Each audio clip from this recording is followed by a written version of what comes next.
والصلاة والسلام على رسوله الكريم أما بعد. آج کی فجر کی نماز میں سورہ رحمان کی تلاوت کی گئی ہے. یہ ان صورتوں میں سے ہے جس کی تلاوت کرنا، جس کی تلاوت سننا لوگوں کو بہت زیادہ پسند ہے. لیکن قرآن نصیحت کے لیے، ہدایت کے لیے ہمیں قرآن کی صورتوں کا معنی اور مفہوم بھی سمجھنا ہوگا. انشاءاللہ آج کے اس مختصر درس میں سورہ رحمان کے اندر کیا حقائق ہے، اس کا مضمون کیا ہے، اسی طرح سے اس کے اندر کیا حکمتیں بیان کی گئی ہے کہ اسرار و رموز سے وہ بیان کیا جائے. سورہ رحمان کا بنیادی موضوع اللہ رب العالمین کی مختلف نعمتوں کا ذکر ہے. اللہ سبحانہ و تعالیٰ نے کائنات کے اندر پھیلی ہوئی اللہ کی بے شمار نعمتوں کا ذکر کیا. اسی طرح سے جنت کا تذکرہ کر کے جنت جیسی عظیم نعمتوں کا ذکر کیا. جہنم کا بھی تذکرہ کیا. ایک اعتبار سے جہنم کا وجود بھی نعمت ہی ہے، اس لیے کہ جہنم کے وجود کے بغیر اور جہنم کا خوف آئے بغیر وہ جنت میں جا ہی نہیں سکتا.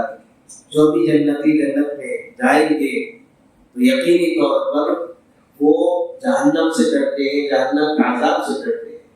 تو انسانوں کو جنت میں لے جانے کے لیے جہنم کا عذاب بہت اہم ذریعہ اور سبب ہے. اس کے ڈر کی وجہ سے انسان نیک عمل کرتے ہیں.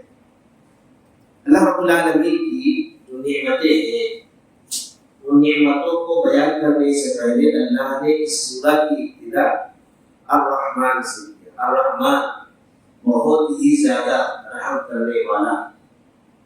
اللہ رب العالمین کے دو صفت نام ہے جس کو الرحمن کہا جاتا ہے اور رحیم. دونوں کے اندر رحمت کا معنی پایا جاتا ہے، لیکن دونوں میں فرق یہ ہے کہ رحیم کے اندر جو رحمت پائی جاتی ہے وہ مومنوں کے لیے خاص ہے، اور رحمان کے اندر جو رحمت پائی جاتی ہے وہ تمام مخلوقات کو شامل ہے. یعنی اللہ رب العالمین مومنوں پر بھی رحم فرماتا ہے اور کافروں پر بھی اللہ رب العالمین رحم فرماتا ہے. ایسے ہی دیگر مخلوقات پر بھی اللہ رب العالمین رحم فرماتا ہے.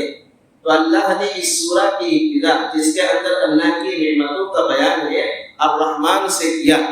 اس کا مطلب یہ ہے کہ الرحمن کہہ کر کے اللہ رب العالمین نے یہ بتلایا کہ آگے جو بھی نعمتیں بیان کی جا رہی ہے وہ اللہ تعالیٰ کی رحمت کا مظہر ہے. اللہ رب العالمین کی رحمت کی مختلف شکلیں اگر دیکھنی ہو تو پھر آگے کی آیتیں آپ پڑھتے جائیں، پھر آپ سمجھتے جائیں کہ اللہ رب العالمین کی کیا کیا نعمتیں ہیں.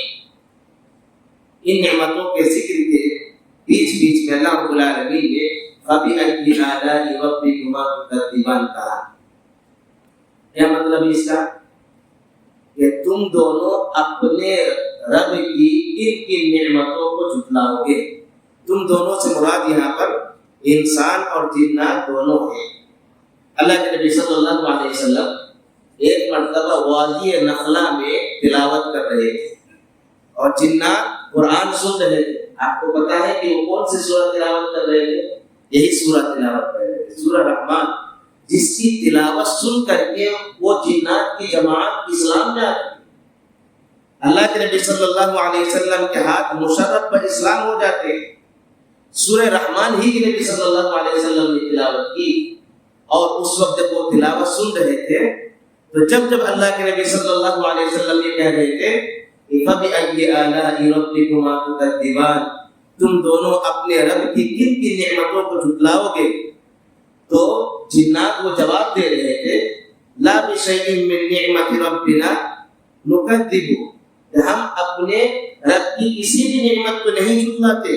وَلَكَ الْحَمْدُ، اللہ تعالیٰ ساری تعریف تیرے لیے ہے اس طرح سے بار بار وہ جواب دے رہے تھے، تو سورہ رحمان کی تلاوت سن کر کے جنات اسلام میں داخل ہو جاتے ہیں۔ تو ہمیں بھی سورہ رحمان کی حکمتوں کو سمجھنا چاہیے، اس کا ترجمہ، اس کا معنی اور مفہوم تفسیر پڑھنا چاہیے، اور جن نعمتوں کا ذکر کیا گیا اللہ رب العالمین کا ہمیں شکر ادا کرتے رہنا چاہیے۔ اس کے اندر حکمت آپ دیکھیں گے کہ اللہ رب العالمین نے فَبِأَيِّ آلَاءِ رَبِّكُمَا تُكَذِّبَانِ 31 مرتبہ ذکر کیا۔ آپ پڑھیں گے شروع سے لے کر کے تو 31 مرتبہ اللہ رب العالمین نے اس کا ذکر کیا۔ 8 مرتبہ ذکر کائنات کے اندر جن نعمتوں کا اللہ رب العالمین نے ذکر کیا ہے، اس کے بعد 8 مرتبہ اللہ رب العالمین نے ذکر کیا اس کا، جیسے چاند، سورج، ستارے، پیڑ پودے، درخت، اسی طرح سے پہاڑ، سمندر میں تیرتے ہوئے یہ کشتیاں، اور اس کے علاوہ جن نعمتوں کا اللہ رب العالمین نے ذکر کیا ہے، تو ان نعمتوں کو ذکر کرنے کے بعد اللہ نے فَبِأَيِّ آلَاءِ رَبِّكُمَا تُكَذِّبَانِ 8 مرتبہ کہہ کر کے بار بار ہمیں یاد دلاتا ہے کہ تم اپنے رب کی کن کن نعمتوں کو جھٹلاؤ گے۔ اس کے بعد جہنم کا جب تذکرہ آیا تو جہنم کے تذکرے کے بعد اللہ نے 7 مرتبہ فَبِأَيِّ آلَاءِ رَبِّكُمَا تُكَذِّبَانِ کہا۔ آپ جانتے ہیں کہ جہنم کے دروازے بھی 7 ہیں۔ آگے جنتوں کے بارے میں جب ذکر آیا اس کے اندر بھی حکمت دیکھیں، یہ جنت کی 2 قسمیں بتائی گئی۔ ایک تو وَلِمَنْ خَافَ مَقَامَ رَبِّهِ جَنَّتَانِ، جو اپنے رب کے سامنے کھڑے ہونے سے ڈرے گا، ان کے لیے 2 جنتیں ہیں، اور ان 2 جنتوں سے کم تر بھی وَمِن دُونِهِمَا جَنَّتَانِ 2 جنتیں اور ہیں۔ تو 2 قسم کی جنت بتائے گئے ہیں، اور ہر جنت کے ذکر کرنے کے بعد اللہ نے 8 مرتبہ ذکر کیا ہے فَبِأَيِّ آلَاءِ رَبِّكُمَا تُكَذِّبَانِ۔ اور ہم جانتے ہیں کہ جنت کے 8 دروازے ہیں۔ اگر دیکھیں گے کہ جہنم کے بعد 7 مرتبہ، اسی طرح سے آپ کائنات کے اندر جو پھیلی ہوئی نعمتیں ہیں اس کے بعد 8 مرتبہ، اور 2 جنتوں کے اندر جو ذکر کیا اللہ رب العالمین نے اس میں 16 مرتبہ ذکر کیا۔ اس کا مطلب یہ ہے کہ جنت کے ذکر میں اللہ رب العالمین نے فَبِأَيِّ آلَاءِ رَبِّكُمَا تُكَذِّبَانِ اس کو 16 مرتبہ ذکر کر کے ہمیں یہ یاد دلایا گیا کہ تم اپنے رب کی نعمت کی کون سی نعمت کو تم جھٹلاؤ گے۔ مطلب یہ ہے کہ جنت کی نعمت یہ سب سے بڑی نعمت ہے کہ اگر آپ کو جنت مل جاتی ہے تو اس سے بڑی نعمت آپ کے لیے اور ہو ہی نہیں سکتی ہے۔ اس لیے ہمیں جنت کے لیے سب سے زیادہ محنت کرنی چاہیے۔ ان نعمتوں کے ذکر کے اندر ہمارے لیے بہت ہی زبردست نصیحت ہے۔ وہ نصیحت کیا ہے؟ یہ نعمتیں 2 طرح کی ہوتی ہیں، ایک تو مادی نعمتیں ہیں جو ہم اپنے ظاہری طور پر دیکھ رہے ہیں، اور ایک روحانی نعمتیں ہیں۔ مادی نعمتوں کے مقابلے میں ہم انسان روحانی نعمتوں کے محتاج ہیں، وہ اللہ رب العالمین کی سب سے بڑی رحمت ہوتی ہے۔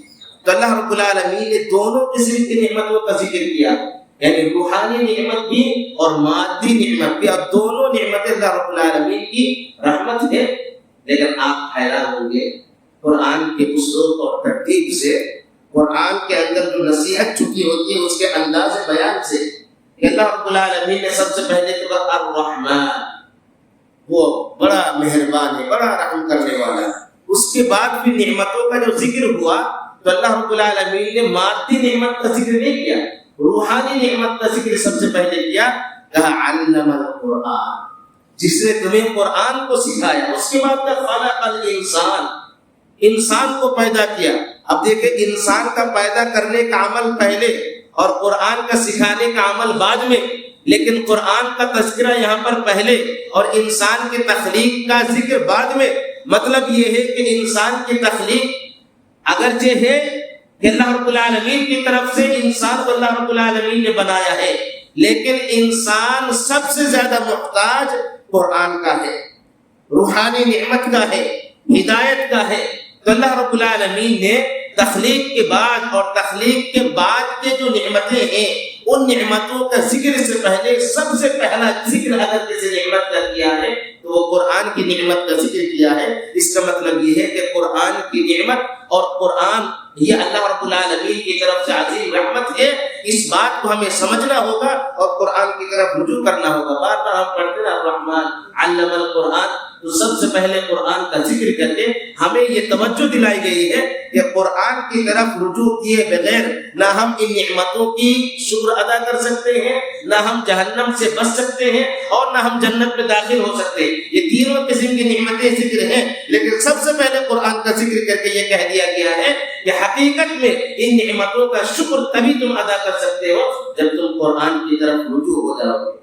تو ہمیں قرآن کو خاص پڑھنا چاہیے، قرآن سے ہدایت لینی چاہیے، قرآن کی طرف رجوع ہو کر کے اللہ رب العالمین نے قرآن کے ذریعے سے جو ہمیں پیغام دیا ہے اس پیغام کو سمجھ کر کے عملی زندگی کو بہتر بنانا چاہیے۔ یہ اصل اس درس کا خلاصہ اور نصیحت ہے۔ اللہ رب العالمین سے دعا ہے کہ اللہ رب العالمین ہمیں قرآن پڑھنے، قرآن کی طرف خاص توجہ دینے اور قرآن سیکھنے، سکھانے، قرآن کے معانی اور مفاہیم کو سمجھنے، قرآن کے اندر جو اسرار و رموز ہے اس کی فہم حاصل کرنے، قرآن کے اندر تدبر کرنے، غور و فکر کرنے، قرآن کے احکام اور قرآن کی باتوں پر عمل کرنے کی توفیق عطا فرمائے۔ آمین۔ وآخر دعوانا الحمدللہ رب العالمین۔